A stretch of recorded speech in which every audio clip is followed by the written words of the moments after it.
Have you ever been humiliated so deeply that the air itself seemed to turn against you? Imagine sitting quietly on a flight, miles above the world. When the man trusted to fly the plane, someone meant to keep you safe, spits in your face, not out of accident, out of contempt. What would you do? Stay silent to keep the peace, or stand up and risk everything you've worked for? That's the choice. Dr. Naomi Carter faced mid-flight, a black woman, a respected CEO unknown to everyone on board, also a federal agent. One act of hate turned a quiet journey home into a battle for dignity, justice, and truth. Because sometimes the storm isn't outside the plane, it's sitting right beside you. And sometimes it takes one calm voice to remind the world what strength really looks like. So before we begin this story, ask yourself, if it were you, what would you have done now? Take a breath, and let's step into the sky together. If this story moves you, don't forget to like, share, and subscribe, because voices like Naomi's deserve to be heard. Morning light spilled through the kitchen window of Naomi Carter's San Francisco townhouse, washing everything in the same golden tone she'd always loved.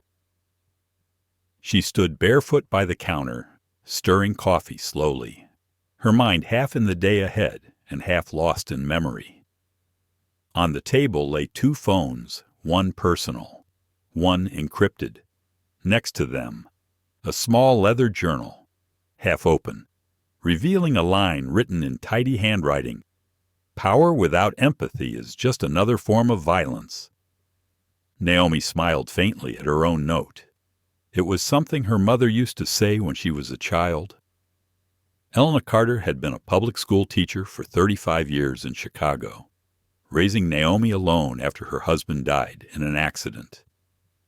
Everything Naomi had become CEO, founder of Ethos AI, consultant to the FBI's Civil Rights Task Force, began with her mother's quiet strength. Her smartwatch chimed softly. 6:30? Flight to New York at 9:00. She finished her coffee, packed her laptop, and slipped a framed photo of her mother into the side pocket of her bag. For good luck, she always said. The drive to the airport was calm. Fog still hugging the Bay Bridge. Radio voices blended into the hum of tires on asphalt politics. Weather. One headline catching her attention. FBI expands probe into racial discrimination in U.S. aviation industry. She turned down the volume. It was strange hearing that on the morning she was flying east to speak about inclusion in technology. Sometimes the world echoed her life too perfectly. At San Francisco International, the line at security wound like a lazy river. Naomi balanced her carry-on, smiled at a TSA officer who looked at her twice, then motioned her aside. Random check. Ma'am. It wasn't new. She raised her arms, calm, letting the scanner pass over her. Inside, a small knot formed in her chest. Not anger, just fatigue. It was always random. She had stopped counting how many times it happened. When the officer waved her through, she said softly, "Have a good morning."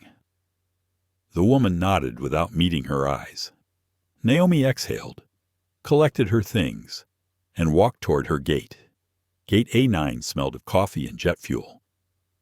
She found an empty seat by the window, opened her laptop, and reviewed slides for her keynote building ethical algorithms. Behind the data points and charts were faces people who'd lost jobs, been misjudged, or denied loans because software carried human bias hidden in its code. Ethos AI was her way of fighting back, not with slogans, but with systems. Her phone buzzed. Video call from Mom. Elena appeared on the screen, wrapped in her favorite floral robe, a mug in hand. "Baby, you at the airport already?" "Yes. Ma. Just waiting to board. Don't forget to eat. You get cranky when you don't." Naomi laughed. "That's your line every time I travel." Her mother's eyes softened. "The higher you rise, the colder it gets. Keep your heart warm." "Naomi." "I will." They talked about small things: her mother's garden, the neighbor's new dog, until the boarding call echoed over the speakers. Naomi promised to call again after landing. When the screen went dark, she stared at her reflection. There was peace there, but also the faint trace of weariness that came from years of fighting invisible battles. Boarding began. She walked through the jet bridge, feeling the air grow cooler, recycled. A young flight attendant at the door greeted passengers with a practiced smile. "Good morning. Welcome aboard SkyWest 947 to New York." Naomi smiled back. "Morning." Her seat, first class. Window side. She placed her bag in the overhead bin, sat down, and fastened her belt. Outside, ground crew moved like tiny figures in yellow vests. Across the aisle, a middle-aged man in a navy suit looked at her, then at her seat. "Didn't know they started giving CEOs diversity discounts," he muttered, half smiling to himself. Naomi heard him, but didn't react. Years of boardrooms had taught her that silence could be armor. Still, a dull sting pricked somewhere deep. She opened her journal instead and wrote one line. "Some storms begin with whispers." A few minutes later, the cockpit door opened. Captain Thomas Reed stepped out briefly to greet passengers. Tall, square-shouldered, with silver hair trimmed military short. "Mornin', folks. Weather's smooth all the way to New York. Should be an easy ride." His voice carried that confidence pilots are famous for, but when his eyes brushed over Naomi, something changed. A quick pause, a flicker of judgment, gone as fast as it came. She noticed. People like her always notice. When he disappeared back into the cockpit, the co-pilot, Daniel Cole, followed. Daniel gave a quick, polite nod to the cabin, his expression uncertain, like he wanted to smile but thought better of it. Naomi watched him go. Takeoff was smooth. As the plane climbed through thin cloud, sunlight spread across the cabin. She closed her eyes, letting the hum of engines drown her thoughts. For a while, it was peaceful. Then came the small things. The flight attendant brought orange juice to every passenger except her. When Naomi gently pressed the call button, Grace returned with an awkward apology. "Oh, I must have skipped your row. I'm so sorry." Naomi smiled. "It happens." She meant it. But the look of relief on the attendant's face said this wasn't the first time someone reacted differently. She sipped her drink, looked out the window at the endless blue, 37,000 feet above the Pacific. Yet the weight of the world still managed to follow her. Later, as breakfast trays were cleared, Captain Reed made another announcement. "Ladies and gentlemen, we'll hit some light turbulence over Colorado. Nothing to worry about. Keep those seatbelts fastened." His voice was calm, practiced, but Naomi heard a tone under the surface. Something almost personal. Maybe she was imagining it. Her mind drifted back to the conference waiting in New York. Her talk wasn't just about algorithms. It was about perception, how humans train machines to reflect our worst instincts. Bias, once coded, becomes invisible but permanent. She thought of the pilot's eyes a moment ago and wondered if people like him ever realized how they were programmed too. The cabin lights dimmed slightly. Naomi leaned back, watching the clouds ripple beneath. Her phone buzzed a message from Marcus King, her FBI contact. "Safe flight. Remember, keep your ears open. Aviation division's under review." She typed back, "Understood. Off duty, but listening." It wasn't unusual. The Bureau occasionally asked her to observe industries under investigation. She wasn't undercover, not really, but her perspective as a black CEO made her insights valuable. She placed the phone face down and breathed out slowly. Just one more flight, one more speech, then home. Hours blurred into calm sky and quiet engine noise. Grace passed by again, handing out mints. "Doing okay, Ms. Carter. I'm fine. Thank you." "You look familiar," Grace said, hesitating. "Do I know you from somewhere?" Naomi smiled. "Maybe from a TED Talk about ethical AI. "Oh, that's right. My sister showed me that clip. You said something that stuck with me about silence." Naomi's smile deepened. "Sometimes silence isn't peace. It's surrender." Grace nodded slowly, her eyes thoughtful. "I'll remember that." The seatbelt sign blinked on. Turbulence. The aircraft trembled lightly, then steadied. Naomi tightened her belt, glancing at the cockpit door. A voice in her head, calm, analytical, noted that turbulence wasn't forecasted on this route. Still, she let it go. Some things were out of anyone's control. She reached for her journal again, wrote another line. "We all fly in the same sky, but not everyone gets the same weather." When the shaking stopped, a murmur spread through the cabin. Someone laughed nervously. Naomi turned her face to the window again. The clouds were clearing, sunlight splitting through like forgiveness. Her reflection looked calm, but her mind wasn't. She thought of her mother's voice that morning. "Keep your heart warm," of Marcus's message, aviation's under review, of the captain's brief, cutting look. She didn't know it yet, but this flight would be written in more than logbooks and reports. It would become a line in history, the kind of story mothers tell their daughters when teaching them about dignity. For now, though, the cabin was quiet again. Only the hum of engines, only the soft breathing of strangers sharing air miles above the earth. Naomi closed her eyes, and somewhere inside her, beneath years of restraint, behind layers of calm, a storm began to gather. The jet leveled off at 36,000 feet, the hum of engines steady like a heartbeat that refused to rest. Naomi Carter rested her hands on the small leather journal open across her lap. The words she'd written before takeoff stared back at her. Some storms begin with whispers. The letters looked almost prophetic now. Grace Moore, the young flight attendant, moved softly up the aisle, checking belts and trays. Her motions were polite, practiced, but every time she passed Naomi, her eyes seemed to hold an apology she didn't know how to speak. A man 2 rows back was talking loudly on his phone, telling someone that San Francisco's traffic was ruined by protests again. Naomi heard the edge in his tone, the same tired rhythm of complaint she'd listened to her whole life. She lowered her gaze to her notebook, pretending to write, letting the words roll past her without landing.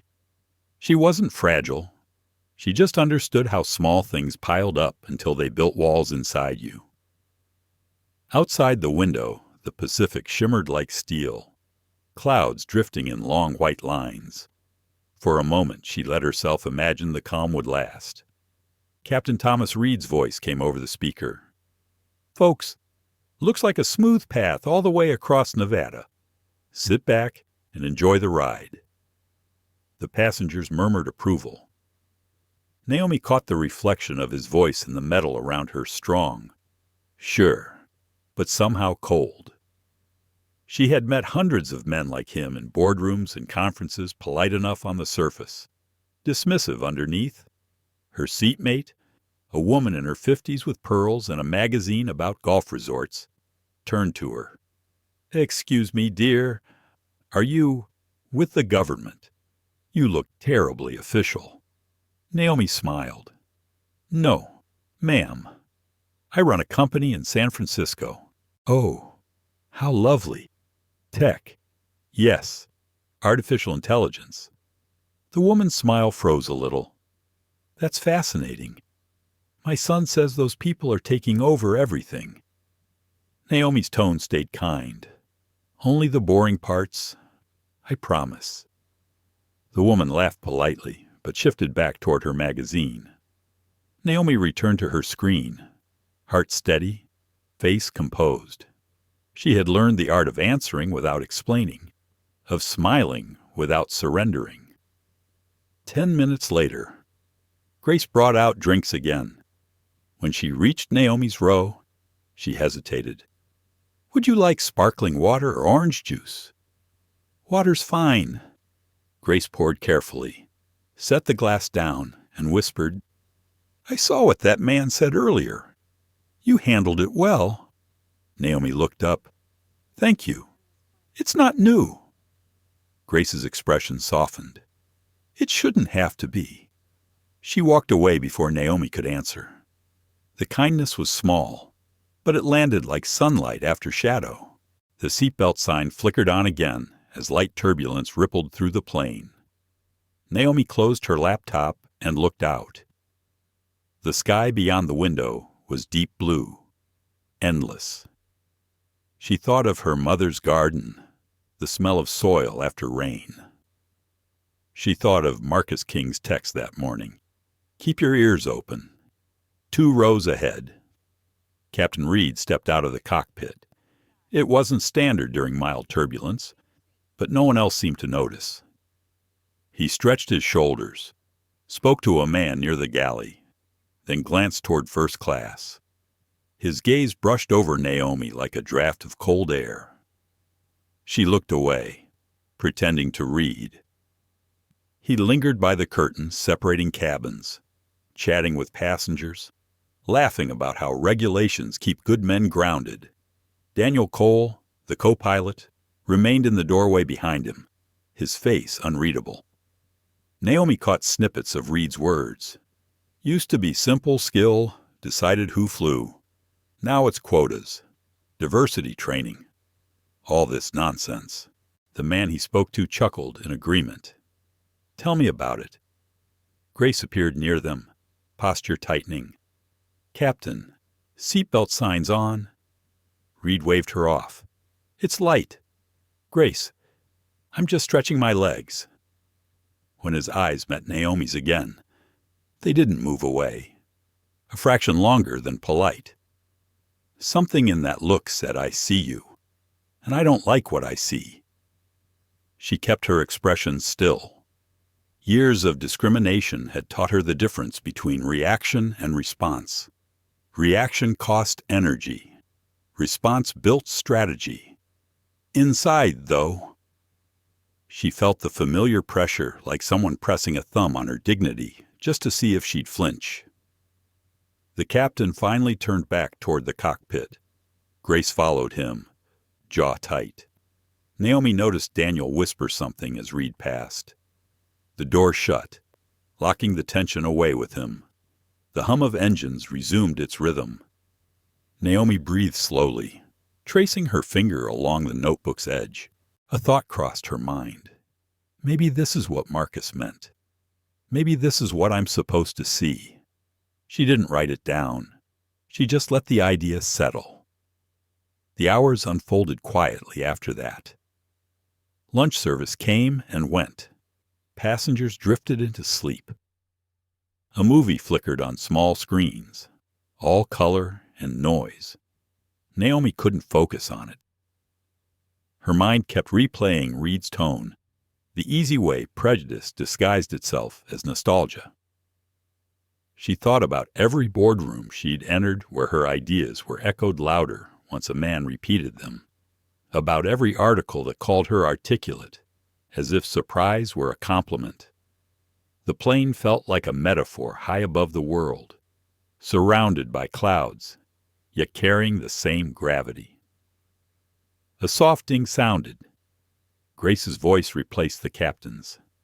Ladies and gentlemen, we'll be experiencing some moderate turbulence as we approach the Rockies. Please remain seated. Naomi looked out again. The horizon was changing color, gold melting into gray. Clouds thickened, restless. Her fingers brushed the photo of her mother tucked into the seat pocket.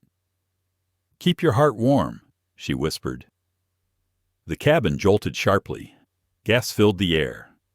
Naomi's glass tipped, water splashing across her tray. She steadied it with one quick motion.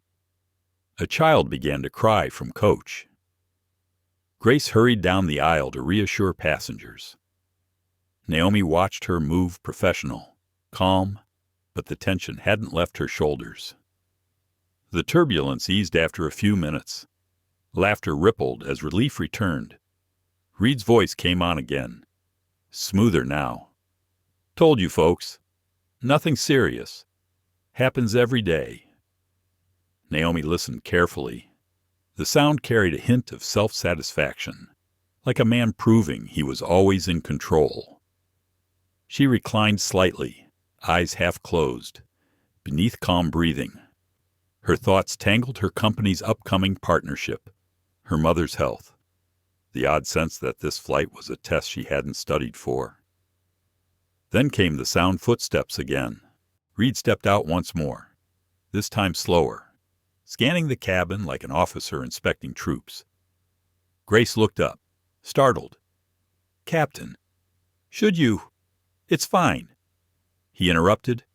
"Autopilot's on, just making sure our VIPs are comfortable." He moved toward Naomi's row.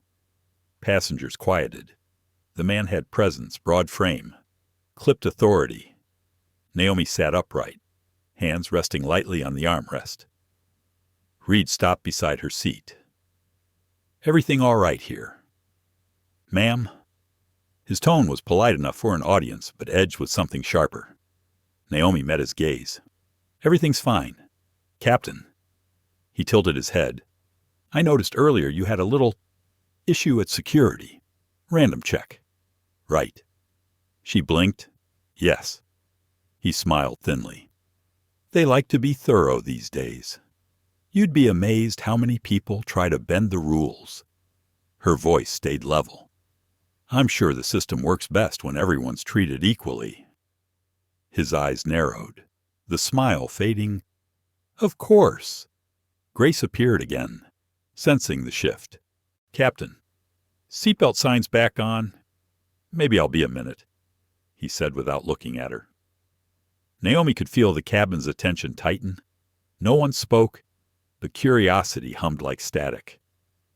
Reed leaned slightly closer, lowering his voice. "You from D.C. government, right? You've got that posture?" She gave a faint smile. "Business trip?" "Ah, business?" He straightened. "You folks always on business." Daniel Cole's voice echoed faintly from the cockpit captain. "We need you up front." Reed hesitated, then forced a grin for the surrounding passengers. "Enjoy the flight, ma'am." He turned away, disappearing behind the curtain. Grace exhaled quietly. "I'm sorry about that," she murmured. Naomi shook her head. "You don't have to apologize for someone else's weather." Grace blinked, confused but moved. "Still, if you need anything, let me know." Naomi nodded, her composure intact. But when Grace left, she pressed her palms together in her lap until her knuckles whitened. Inside, a voice whispered, "Stay calm. Not here, not yet." Outside, clouds swallowed the sunlight, the cabin dimming to twilight. The plane hummed forward into gathering storm. Naomi closed her eyes, whispering to herself, "Some storms don't announce themselves. They arrive disguised as politeness." She didn't know that the next hour would strip away every mask left in the sky. The cabin had gone quiet, the kind of quiet that happens before people start pretending nothing is wrong. Clouds pressed against the windows, the light fading into a gray that made everyone's face look tired. Naomi Carter could feel the pressure in her ears and something deeper, something building inside her chest. The storm outside wasn't the only one forming. Grace Moore moved down the aisle collecting empty cups. Her polite voice softened the edges of the tension left behind by Captain Thomas Reed's visit. Passengers scrolled their phones, murmured to seatmates, forced laughter.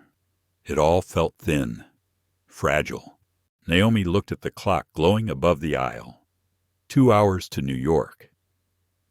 The worst part of travel was always the middle, too far from the start to turn back, too far from the end to rest. She took a breath and opened her journal again. The page before still held her last line.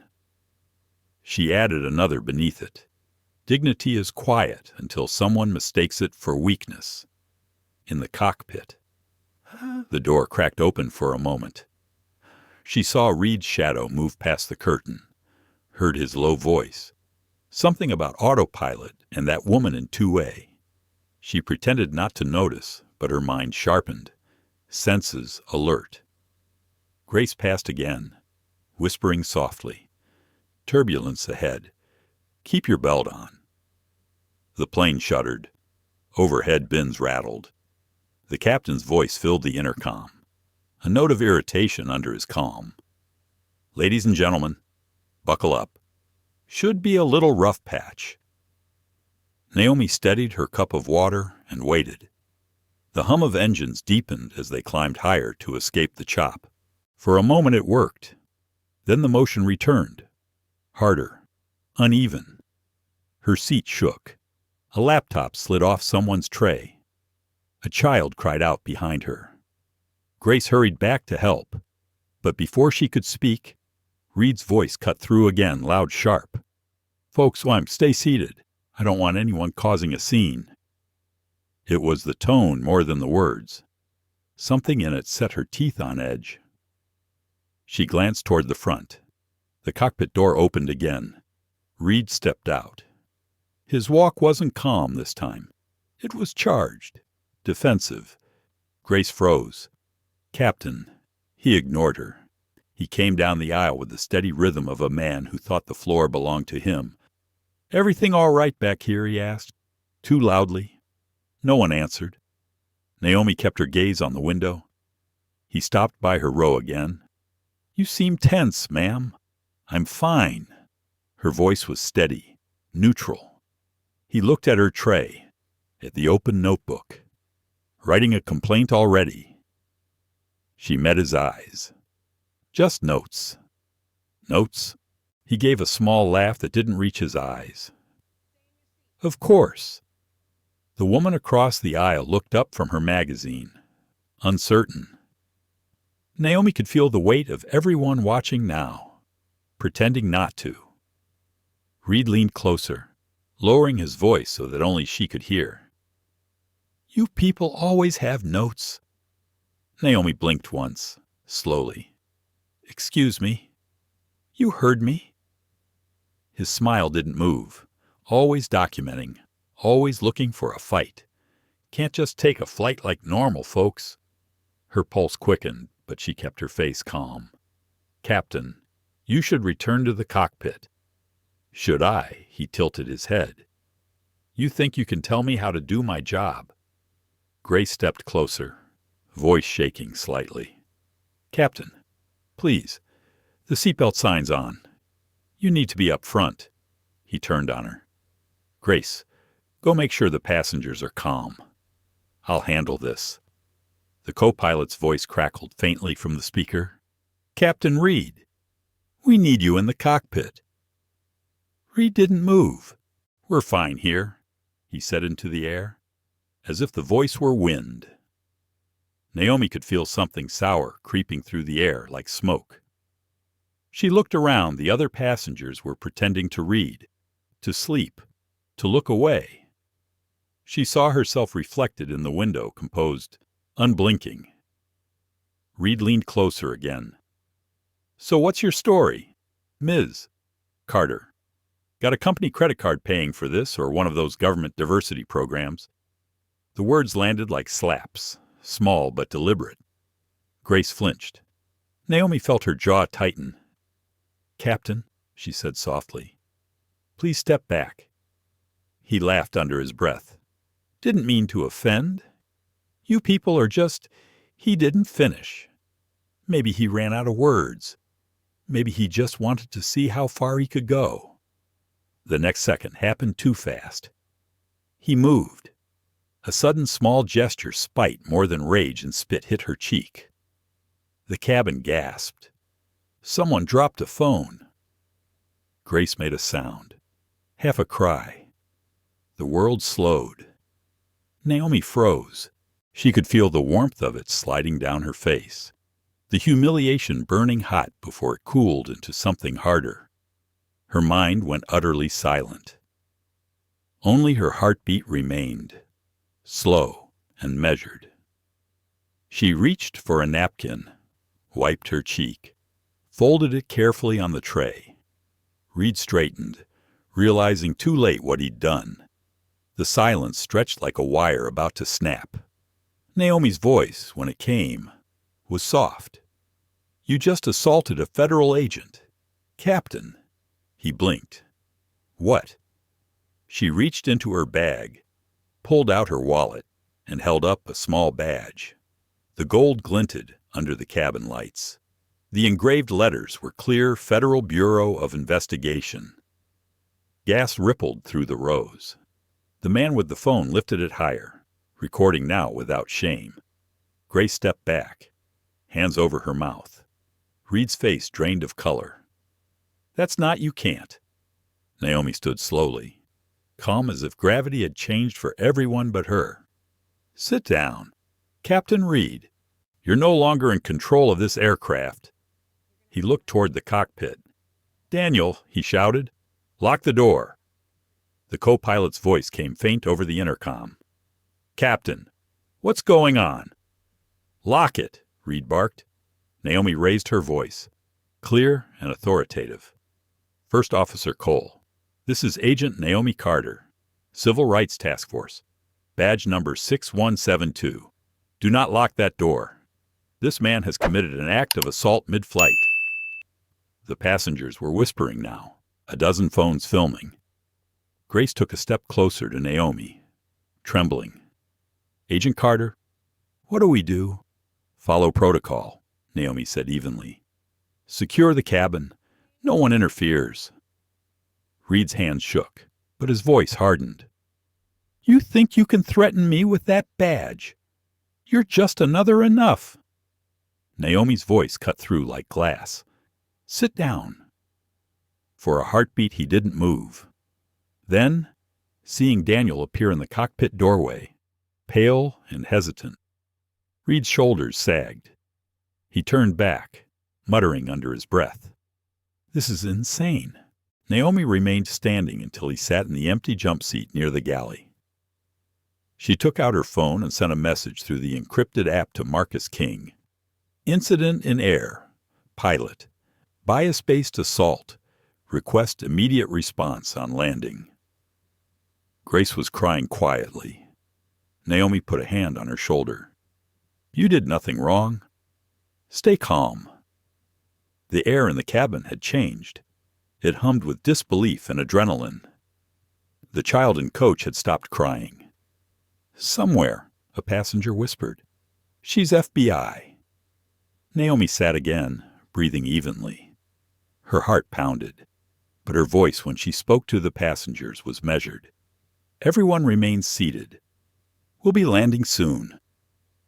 From the cockpit came Daniel's voice, strained but steady. "This is your first officer speaking. We're diverting to Denver for an unscheduled landing." Reed closed his eyes, jaw tight. "You'll regret this," he muttered. Naomi looked at him, calm as the sky outside. "No, Captain, you will." The plane began to descend through thick gray clouds, engines roaring against the wind. Naomi watched the city lights appear below, tiny, golden, like constellations scattered by hand. The moment felt both unreal and inevitable. Grace leaned closer. "Agent Carter, how did you stay so calm?" Naomi didn't look away from the window. "Because people like him expect fear. And I've spent my life disappointing their expectations. Below." Denver sprawled under rain. Sirens were already gathering on the tarmac, flashing red and blue. As the plane touched down, applause broke out, hesitant at first, then swelling, not for the landing, but for what had finally been seen. Naomi closed her eyes and whispered to herself, "Storm's here." The jet rolled to a stop on the rain-slick runway, the engines whining down to silence. Inside the cabin, every breath seemed louder than the storm outside. Naomi Carter sat still, eyes fixed on the faint reflection in the window. The badge on the tray table caught the cabin light like a small sun. She had shown it only once before on a plane, years ago, and had hoped never to again. The first sound came from the cockpit. Daniel Cole's voice, tight but steady, broke over the speakers. "Ladies and gentlemen, please remain seated. Federal authorities will meet us at the gate. Thank you for your cooperation." A ripple of murmurs moved through the rows. Grace Moore stood by the forward galley, shaking but composed. The man who had been filming lowered his phone, whispering to another passenger. Outside, red and blue lights painted the windows. Denver's night glistened with rain and sirens. Captain Thomas Reed sat rigid in the jump seat, eyes fixed ahead, jaw locked. Sweat darkened his collar. Naomi could see the pulse in his neck beating like a trapped thing. When the cabin door opened, the rush of cold air made him flinch. 2 uniformed officers stepped inside, one from airport security, one from the FBI field office. Captain Thomas Reed, the taller one asked. Reed tried to smile. "There's been a misunderstanding." The agent raised a hand. "Sir, please remain seated. You are being detained for questioning under Federal Code 18, Section 113, interference with a civil rights officer in performance of duty." A wave of whispers rippled through the cabin. Naomi didn't move. She spoke quietly, clearly. "He spat on me during active flight, after repeated verbal provocation. There are witnesses and multiple recordings." Reed turned toward her, eyes blazing. "You set me up. You were waiting for this." Naomi's tone was even. "You set yourself up, Captain.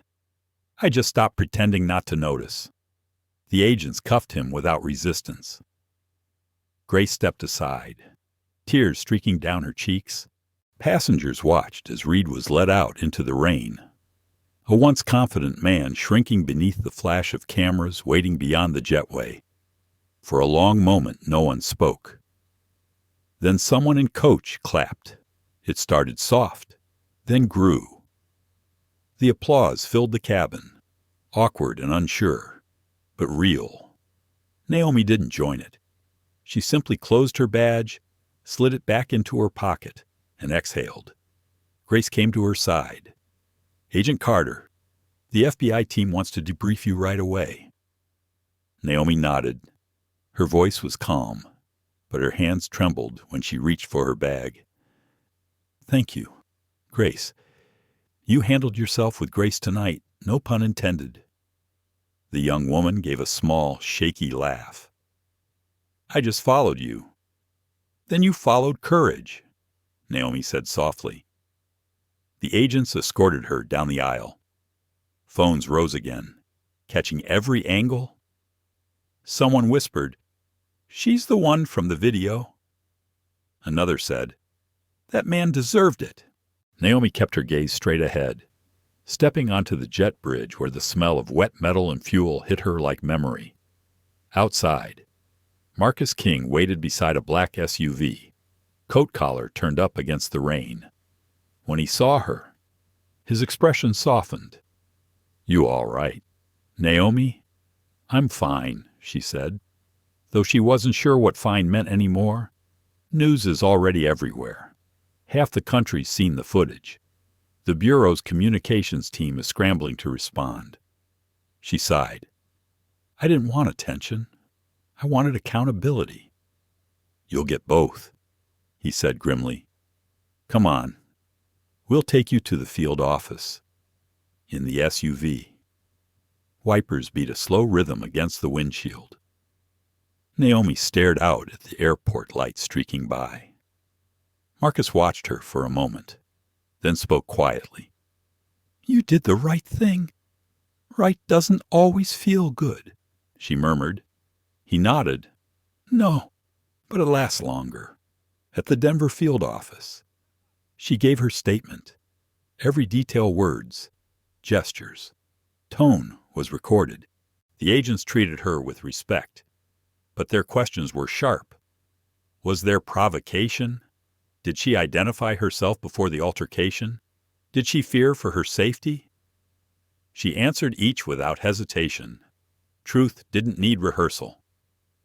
When it was done, Marcus met her outside the interview room.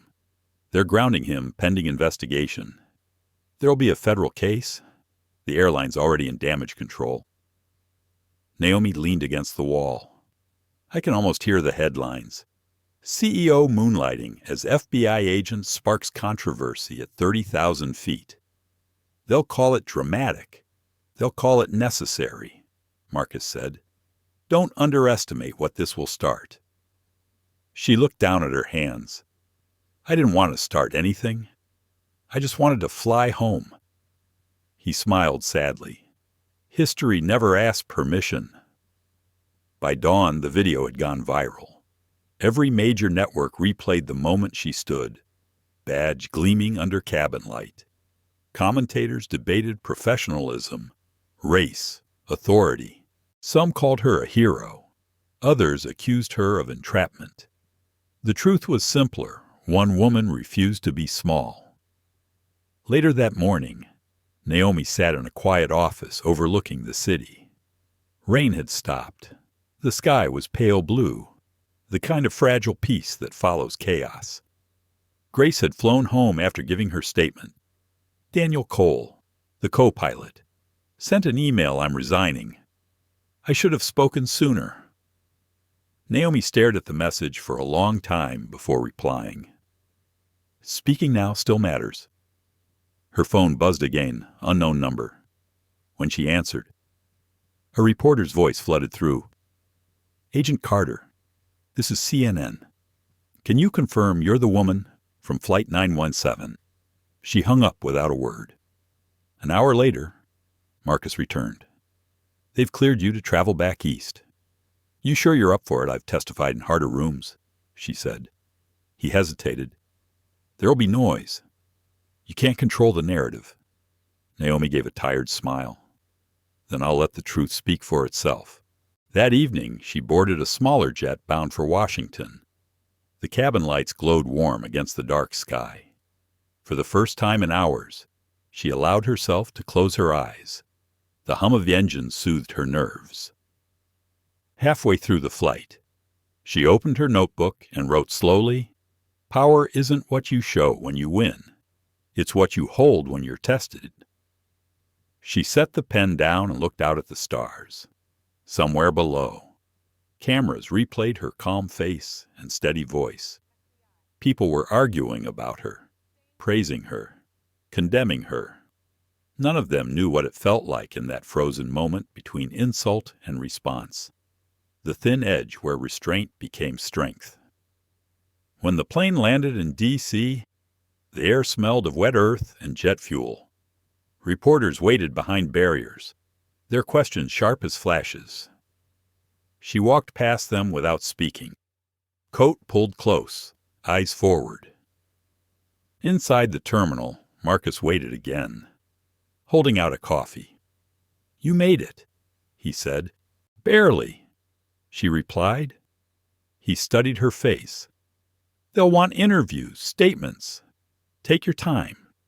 Naomi sipped the coffee, felt warmth spread through her fingers. "I will, but we both know this is bigger than one man on one flight." Marcus nodded. "Then let's make sure it means something." She glanced out the window. A plane lifted into the night, its lights blinking against the dark. For the first time, she let herself smile, not in triumph, but in quiet relief. The sky was vast again, unclaimed. Morning broke over Washington, pale and cold, as if the city itself hadn't slept. Naomi Carter sat by the window of her apartment, a cup of coffee untouched beside her. The television hummed softly in the background, every channel repeating the same grainy footage, her face calm and composed, badge glinting beneath fluorescent light. The caption at the bottom of the screen read, FBI consultant confronts pilot, mid-flight viral justice or overreach. She switched it off. The silence afterward was thick, heavy. She could still hear the echo of applause from that cabin, the clinking of handcuffs, the faint cry of rain on metal. Her phone buzzed endlessly. Reporters, strangers, old colleagues. She ignored them all. Then came a name that stopped her finger. Mom. Morning, baby. Helena Carter's voice was warm but tired. I've been watching the news. Naomi smiled faintly. I figured. I saw the video. You look steady. Too steady. Somebody had to be. Her mother sighed softly. You did what you had to, but the world's about to turn you into a headline. Promise me you'll protect your peace. Naomi looked out the window at the traffic below. Slow streams of red and gold. I'll try. Trying isn't enough, Helena said gently. When people see your face on every screen, they stop seeing you as a person. Don't let them take your softness. Naomi, that's the part that keeps you human. I'll remember. After they hung up, Naomi sat quietly for a long time. The apartment, usually her sanctuary, now felt smaller, walls closing in with every notification. She finally opened her laptop to check her inbox.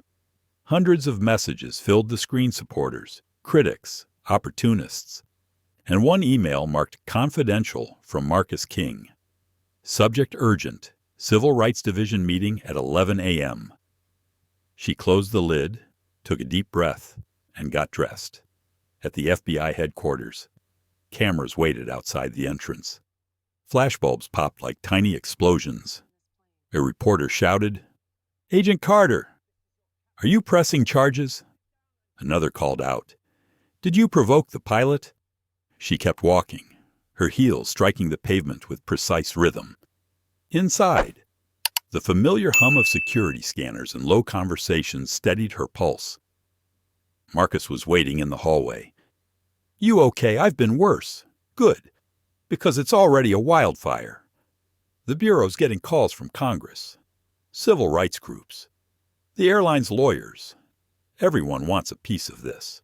Naomi raised an eyebrow. And what do we want? Accountability. But we have to play it carefully. They're painting you as the aggressor. She almost laughed. Of course they are. They can't call a system broken without blaming the one who points it out.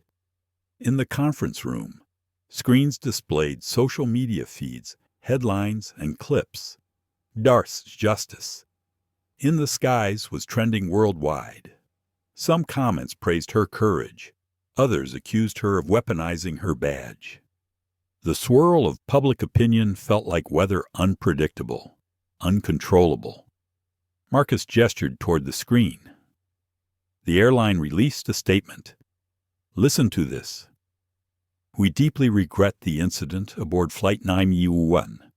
We are cooperating fully with authorities. No apology, no responsibility. Naomi folded her arms. They're trying to wait it out. Exactly. They're betting the story fades before the lawsuits begin. She stared at the screen, the corporate logo gleaming beside words that meant nothing. Then we'll give them something that doesn't fade. That afternoon, she met with the Bureau's public affairs team. They wanted her to issue a neutral statement, something calm, reassuring, stripped of emotion. She read their draft aloud. I regret that an unfortunate incident occurred during a routine flight. I have full faith in the system to deliver justice." She looked up. "This says nothing. It says what it needs to." The PR officer replied, "It avoids escalation." Naomi leaned forward. "Avoiding escalation is what allowed this to happen. I won't dilute truth to protect comfort." Marcus nodded slightly, a hint of approval in his eyes. Let her speak her truth. That evening, she did, standing before a sea of microphones outside headquarters. Naomi's voice carried steady over the crowd. No one deserves to be humiliated for existing in the wrong seat. Power means nothing without integrity. I didn't ask for attention. I asked for accountability. And I intend to see it through. The clip went viral within hours. Support poured in from activists, celebrities, and ordinary travelers. But so did the hate emails filled with slurs, threats disguised as opinions. Naomi read a few, then stopped. She'd faced worse, but something about their cruelty still stung. At home, exhaustion settled over her like a heavy coat. She lay on the couch, half awake, half dreaming of turbulence, of rain streaking across glass. The sound of her mother's voice drifted through memory. "Keep your heart warm." The next morning, Marcus called. "The airline's legal team wants a settlement. They'll pay you to sign a non-disclosure. How much? 7 figures. Naomi let the silence stretch. "And what happens if I refuse?" "Then they'll smear you. They'll say you provoked him. They'll dig into your past, twist your FBI work into something political." "I've survived worse storms," she said quietly. Marcus's tone softened. "You don't have to fight alone." "I know, but I need to be the one who doesn't look away." After the call, she opened her journal again. Her handwriting wavered slightly, but the words came clear. "Some truths are too heavy for silence to carry." The following week brought hearings, interviews, sleepless nights.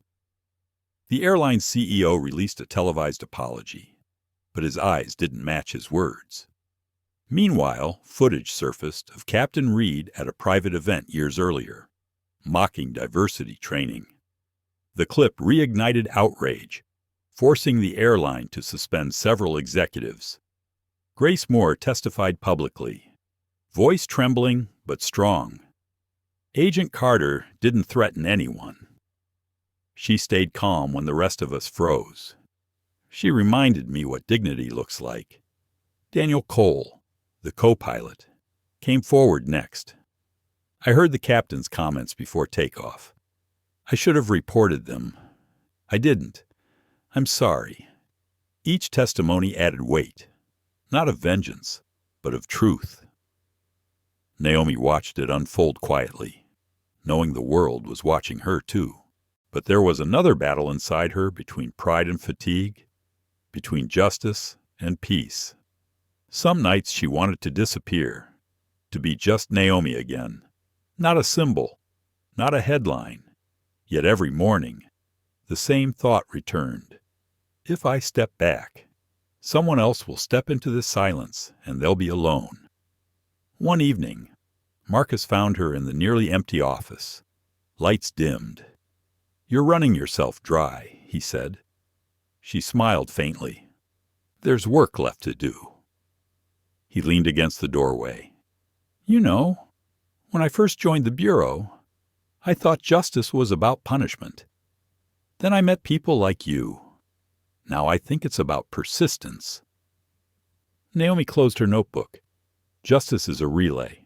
Marcus, we just run our stretch. Outside." The night deepened, the city lights blinking like beacons. Somewhere in the distance, planes traced invisible paths across the dark sky, some descending, some rising, each carrying stories no one yet knew. Naomi watched them until her reflection disappeared into the glass. Tomorrow there would be more hearings, more questions, more storms. But tonight, for the first time since that flight, she allowed herself a small exhale. The world could debate her actions forever. She only needed to know one thing: she hadn't stayed silent. The Senate chamber smelled faintly of coffee and old carpet, the kind of scent that lingered after too many arguments.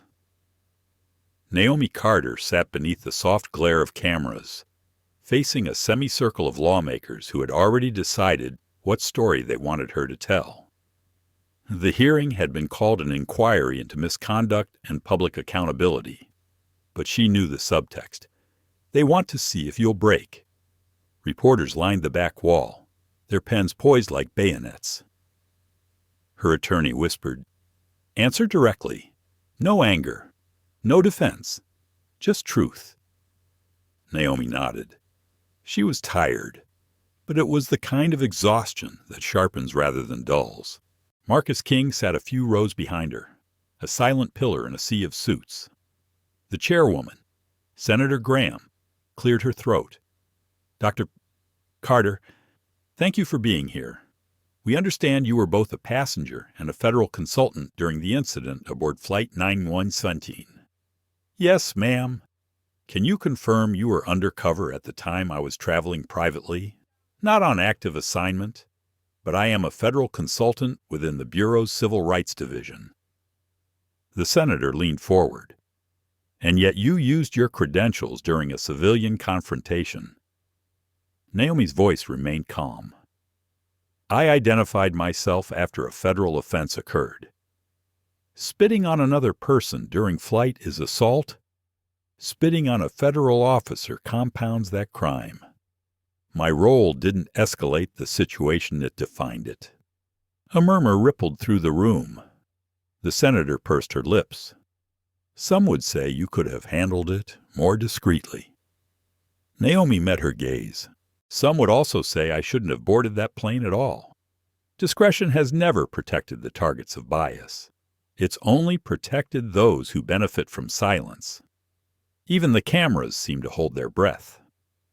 Senator Graham looked down, pretending to read notes. Another senator, younger and more direct, spoke up. "Dr. Carter, were you aware that your actions would go viral? No one can predict what the public clings to. I didn't plan for attention. I planned to get home safely." A pause. Then, from the far end of the table, Senator Brooks leaned into his microphone. "Agent Carter," he began, emphasizing the word like an accusation, "do you think there's a larger issue of bias within aviation?" Naomi inhaled slowly. "Bias exists wherever authority goes unchecked. In this case, that authority wore a pilot's uniform." The sentence landed with quiet force. Cameras clicked in rapid bursts. Marcus looked down, hiding a small, proud smile. When the hearing adjourned for recess, reporters surged forward. Microphones and recorders pressed toward her face. "Dr. Carter, do you believe airlines should face criminal charges? Are you using this for political leverage? How do you respond to critics calling this performative justice?" She kept walking, her attorney clearing a path. Outside, the winter air bit at her cheeks. Snow flurried along the marble steps of the Capitol. Marcus caught up to her, breath fogging in the cold. "You are brilliant in there." She exhaled, visible steam rising into the pale sky. "I wasn't trying to be. I know. That's why it worked." Later that afternoon, she appeared on the morning report, not because she wanted to, but because silence had become its own story. The host, a polished anchor with a sympathetic smile, began gently. "Dr. Carter, millions see you as a symbol of strength. Others say you've divided the public. How do you see yourself?" Naomi paused, her voice soft. "I see myself as a woman who refused to let disrespect fly unchallenged. Everything else, hero, villain, viral headline that's noise." The host leaned in. "Do you believe Captain Reed's actions were racially motivated?" "Yes," she said simply. not because of one insult, but because of the pattern leading to that moment. Prejudice isn't a lightning strike. It's weather that people pretend not to feel. The clip would later become the most replayed segment of the week. The phrasing quiet, poetic, devastating cut through the noise like truth often does. Behind the scenes, the Department of Justice had opened an inquiry. Civil rights organizations filed class action suits. The airline's board of directors met in emergency session. Reed's attorney released a statement claiming temporary stress disorder, but the footage spoke louder than any press release. His career was over, but Naomi knew the larger battle wasn't about him. It was about the culture that built him. Weeks passed. The news cycle evolved but didn't fade. Naomi's company, Ethos AI, faced investor scrutiny, but the public rallied behind her. New contracts came in, ironically from agencies promising to audit bias using the very tools she'd designed. She'd built algorithms to detect prejudice in hiring systems. Now her own life had become a case study. One evening, while reviewing emails in her office, she found one that made her stop. The subject line read, "I was on Flight 91 The message was short. "Dr. Carter, you don't know me. I was sitting in row 8 that day. I froze when it happened. I should have spoken up, but fear won. I'm sorry. Watching you stand changed something in me. I won't be silent next time. Markel." She reread it twice, then closed her laptop. Her reflection in the glass window looked tired but steady. "That's why," she whispered to herself. The following morning, she met Marcus for coffee near the Lincoln Memorial. The sky was pale gold, the monument reflecting across the half-frozen water. "They're naming the new federal training policy after you," he said.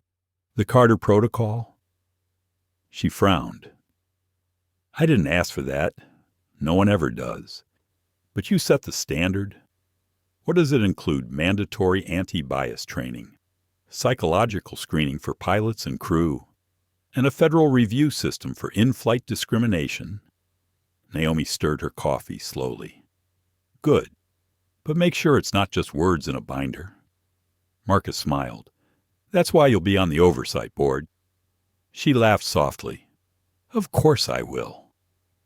They sat in silence for a moment, watching tourists wander near the reflecting pool. "You know," Marcus said quietly, "a year ago you were building algorithms. Now you're building change." Naomi looked out at the monument, its reflection rippling across the water. Maybe they're the same thing. Both are about teaching systems to recognize bias and correct it before it causes harm. That night, back home, she opened her journal again. She wrote slowly, the ink flowing like thought. Truth isn't loud. It's persistent. It keeps showing up until the world can't ignore it. She closed the book, feeling something she hadn't in months' peace. Not because the fight was over, but because she'd made it visible. Across town. Grace Moore was finishing her shift at a coffee shop. She'd left the airline industry for good, now volunteering with an organization that trained flight crews in empathy and conflict resolution. On her desk was a postcard Naomi had sent her. "Thank you for standing, even when shaking." Daniel Cole had joined the same program, quietly helping rewrite procedures. The scandal that nearly ended his career had instead reshaped it. As for Captain Thomas Reed, he remained under house arrest, awaiting trial. The headlines that once defended him had gone quiet. The world had moved on, but not without learning something about the price of unchecked pride. Months later, Naomi stood again in an airport, ticket in hand, destination unknown. A young attendant smiled at her from behind the counter. "Welcome aboard, Dr. Carter." Naomi smiled back. "Thank you." As she walked toward the gate, A man in uniform held the door open for her. "Safe travels, ma'am?" His voice carried no condescension, only respect. She stepped onto the jet bridge, the hum of engines ahead, the echo of rain behind. The air smelled of metal and possibility. For a brief moment, she closed her eyes and whispered, "Let the skies be kind." And for the first time since that terrible day, she believed they might be.